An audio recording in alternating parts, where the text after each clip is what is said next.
Beberapa hari yang lalu, media pemerintah Iran merilis klip ini. Pesannya jelas, Iran mengawasi kapal-kapal Amerika Serikat. Jika Amerika menyerang, Iran akan membalas dengan kekuatan penuh. Lalu kita melihat di bagian kedua klip tersebut, drone Shahid menghantam sasarannya. Ini seharusnya menjadi peringatan yang kemarin benar-benar terjadi. Seseorang benar-benar memulai pembalasan ini. Pada Selasa pagi, United States Ship Abraham Lincoln berlayar sekitar 500 mil dari pantai selatan Iran. Lalu sebuah drone Shahed Iran muncul entah dari mana dan mulai bermanuver menuju kapal tersebut.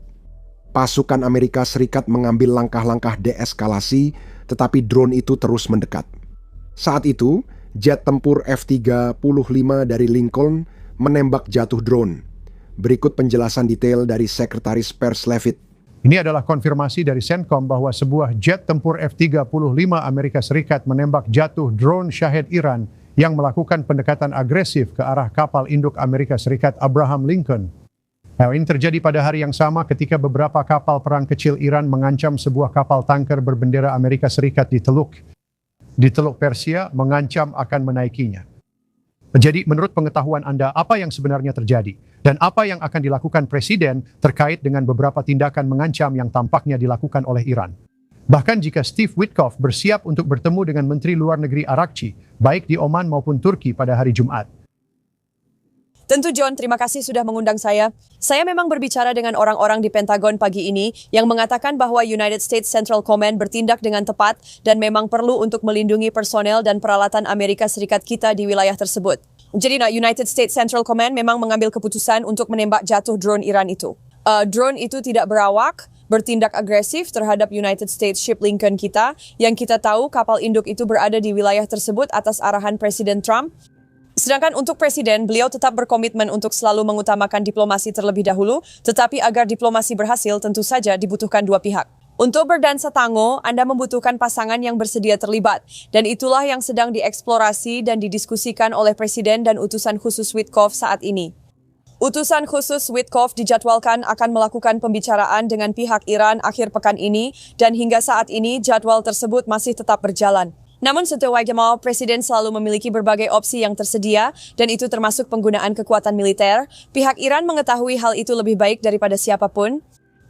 Cukup berat saja pada operasi Midnight Hammer yang sangat sukses, yang tidak hanya mengejutkan Iran tetapi juga seluruh dunia dan benar-benar menghancurkan kemampuan nuklir mereka. Awal tahun lalu, ini terjadi tepat saat Amerika Serikat dan Iran sedang bersiap untuk negosiasi langsung untuk pertama kalinya sejak Perang 12 Hari pada bulan Juni lalu. Menyerang kapal induk Amerika Serikat tepat sebelum pembicaraan damai bukan sekadar agresi. Ini aneh, kecuali ada pihak yang memang tak ingin pembicaraan itu berlangsung. Dan insiden drone itu bukan satu-satunya.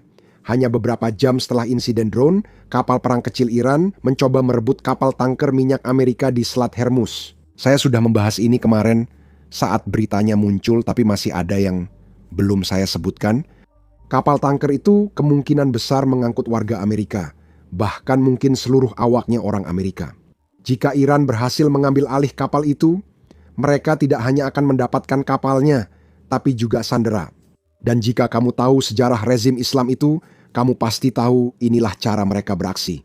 Republik Islam itu benar-benar naik ke tampuk kekuasaan dengan menyandera para diplomat Amerika di Kedutaan Besar Amerika Serikat pada tahun 1979.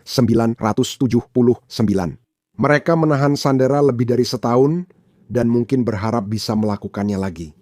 Menculik orang Amerika, menciptakan pengaruh, dan masuk ke meja perundingan dengan posisi yang lebih kuat, tapi untungnya mereka gagal. Namun, niat itu jelas ada.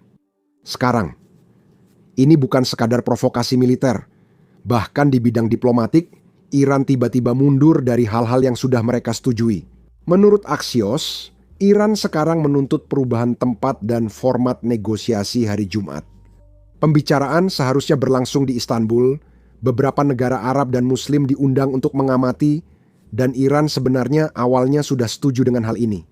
Sekarang mereka ingin memindahkan pembicaraan ke Oman dan menjadikannya bilateral, hanya antara Iran dan Amerika Serikat tanpa negara lain yang mengamati.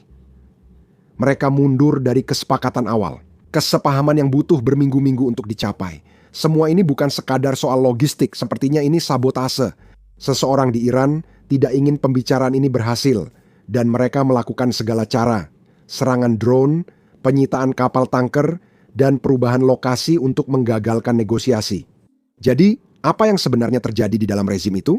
Jawabannya adalah faksi-faksi yang berbeda saling berebut kendali. Kita tahu dari pernyataan publik Presiden Iran bahwa dia menginginkan negosiasi.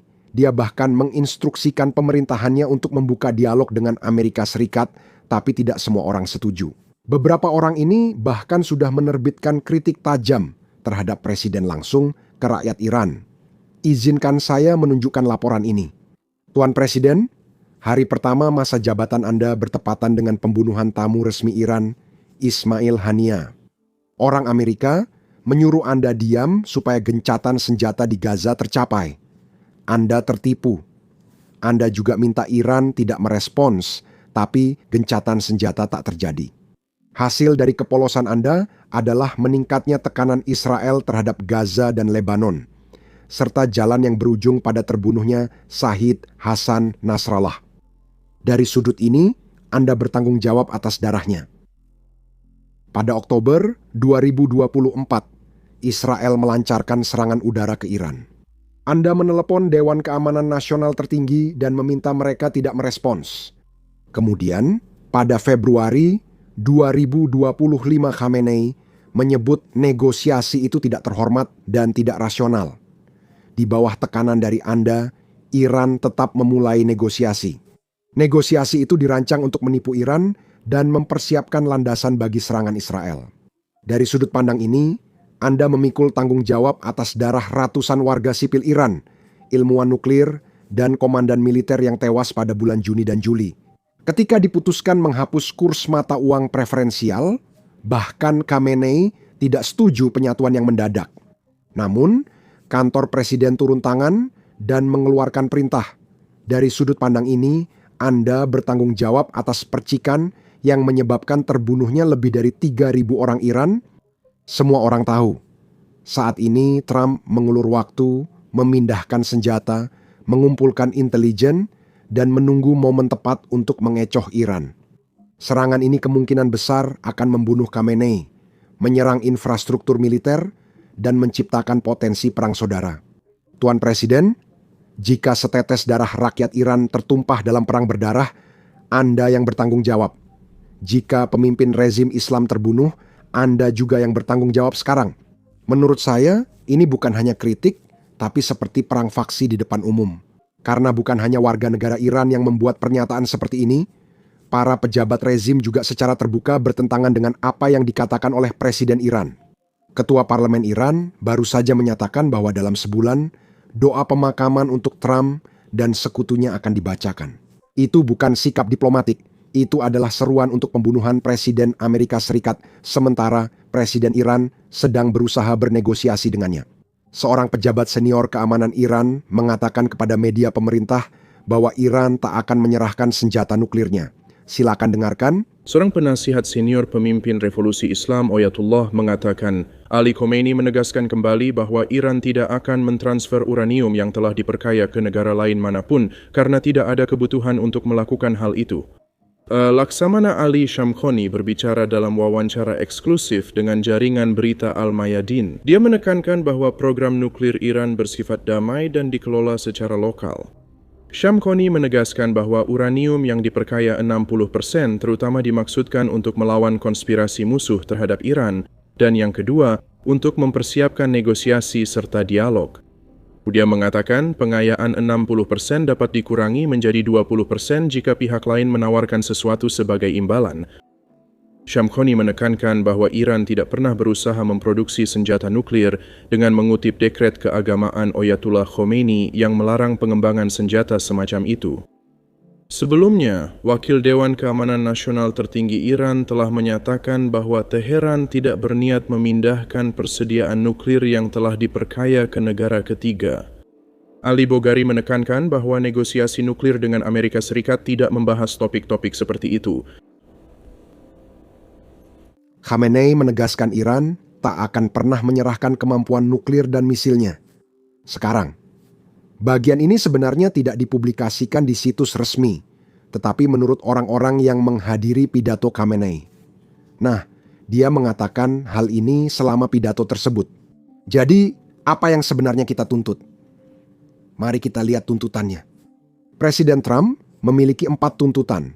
Mengakhiri program nuklir Iran, menghentikan program rudal balistik, memutus pendanaan kelompok proksi seperti Hizbullah, Hamas, dan Houthi, serta menghentikan penindasan demonstran anti-rezim. Sekarang mari kita bahas satu persatu. Yang pertama, sebenarnya tampaknya masih bisa dinegosiasikan karena Iran bersedia memberikan beberapa konsesi, sedangkan yang kedua sepertinya tidak realistis. Iran tahu bahwa rudal balistik adalah satu-satunya alat penangkal yang mereka miliki terhadap Israel. Dan sepertinya bahkan secara terbuka sebelum negosiasi, dan bahkan berdasarkan laporan-laporan yang keluar, di mana para pejabat Iran berbicara secara anonim. Tak ada yang setuju Iran menghentikan program rudal balistik, sehingga ini bisa menjadi masalah besar saat harus menyetujui kesepakatan nuklir. Israel bersikeras setiap kesepakatan nuklir harus mencakup penghentian program rudal balistik Iran. Sekarang kita lanjut ke poin ketiga. Sebenarnya ini bukan masalah besar. Iran tidak banyak dana untuk mendanai Hizbullah, Hamas, dan Houthi. Jadi saya rasa ini tidak akan menjadi masalah, tapi yang keempat mungkin benar-benar menjadi masalah besar. Karena mari kita realistis tentang hal ini. Iran sedang bernegosiasi, para pejabat Iran yang sedang bernegosiasi, mereka bernegosiasi karena mereka ingin mempertahankan rezim tersebut. Dan coba tebak, para pengunjuk rasa ingin rezim itu hilang. Tidak ada skenario di mana rezim setuju untuk berhenti menindak orang-orang yang mencoba menggulingkan mereka. Itu seperti meminta mereka menandatangani surat kematian sendiri.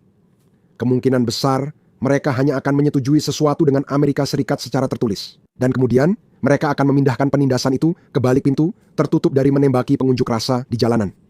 Mereka akan menangkap mereka secara diam-diam dan melakukan pembunuhan di penjara, di mana dunia tidak bisa melihat apa yang mereka lakukan.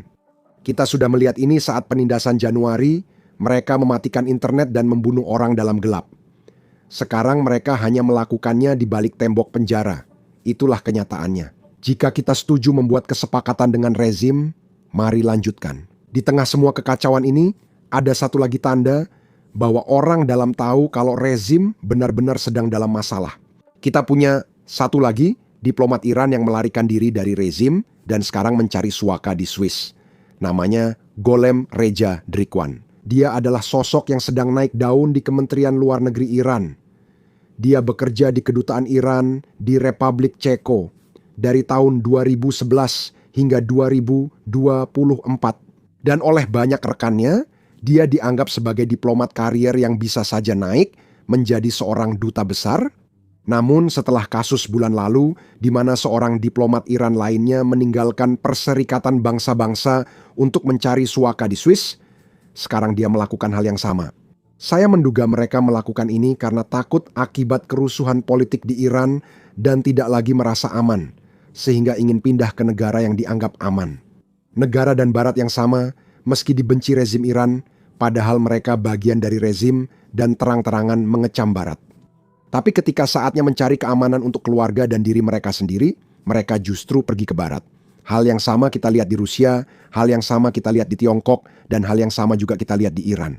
Semua orang ini munafik. Masalah membuat video seperti ini adalah menampilkan banyak serangan drone, meski tak ada manusia atau tentara Rusia yang terluka. Dalam video, YouTube biasanya melakukan demonetisasi atau membatasi video kami. Bahkan, dalam seminggu terakhir, kami punya 4 video perang yang didemonetisasi menurut YouTube. Serangan drone atau rekaman garis depan tidak ramah pengiklan, sehingga video tersebut dibatasi. Tapi inilah kenyataan perang modern, dan inilah perang yang sedang dihadapi serta coba untuk bertahan oleh orang-orang Ukraina. Kami percaya penting untuk meliput semua ini, jadi kami meluncurkan platform kami sendiri, Business Basics, yang kami bangun dari awal tanpa batasan. Kami tidak perlu mengaburkan serangan drone kami tidak perlu mengaburkan rekaman garis depan, dan kami tidak perlu mengaburkan pangkalan udara Rusia yang dihancurkan. Selain itu, kami juga tidak menayangkan iklan apapun di situs tersebut. Dengan begitu, kami tak perlu menyensor diri hanya karena pengiklan tak suka liputan kami. Situs ini didanai lewat dukungan Anda, bukan iklan. Jadi, Jika Anda adalah seseorang yang tertarik dengan liputan seperti ini, dan jika Anda ingin menonton video kami tanpa sensor dan mendapatkan konten bonus yang tidak bisa kami unggah di YouTube, maka pastikan untuk bergabung bersama kami di basicsinsider.com. Anda dapat klik tautan di deskripsi atau scan kode QR di layar. Dengan bergabung, Anda bisa menonton semua konten yang telah dan akan kami unggah. Anda juga mendukung liputan dan channel kami. Terima kasih. Nama saya Sam. Sampai jumpa di video berikutnya.